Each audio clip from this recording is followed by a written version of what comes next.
বন্ধুরা আজ ভিডিও দেখাবো যে আমরা কীভাবে নিজের ফটোকে 3D HD quality AI generated photo তৈরি করতে পারবেন, যেটা এখন ইনস্টাগ্রামে এবং ফেসবুক খুবই ট্রেন্ডিং চলছে।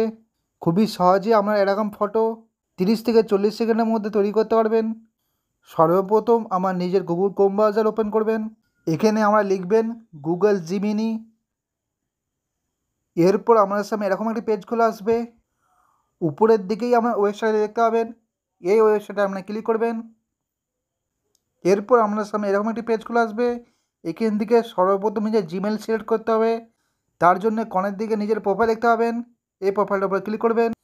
এখানে হয়তো আমাদের একটা বেশি অধিক জিমেল আইডি থাকতে পারে, যে কোনো একটা জিমেল আইডি সিলেক্ট করবেন। নিজের ফটোকে 3D হিসেবে বানাতে চাইলে নিজের দিকে প্লাসের চিহ্ন দেখতে পাচ্ছেন, এই প্লাসের চিহ্নের উপরে ক্লিক করবেন। এরপর এখান থেকে মাঝে একটা অপশান দেখতে পাচ্ছেন আপলোড ফাইলস, এখানে ক্লিক করবেন। এখান থেকে আমরা দেখতে পাবেন মিডিয়া পিকচার, ক্লিক করবেন।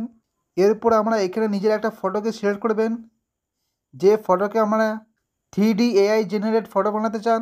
এরপর এখানে আমরা একটু ওয়েট করবেন। ফটোটি সিলেক্ট হয়ে যাওয়ার পর নিচে দেখতে পাবেন আস্ক জিমিনি।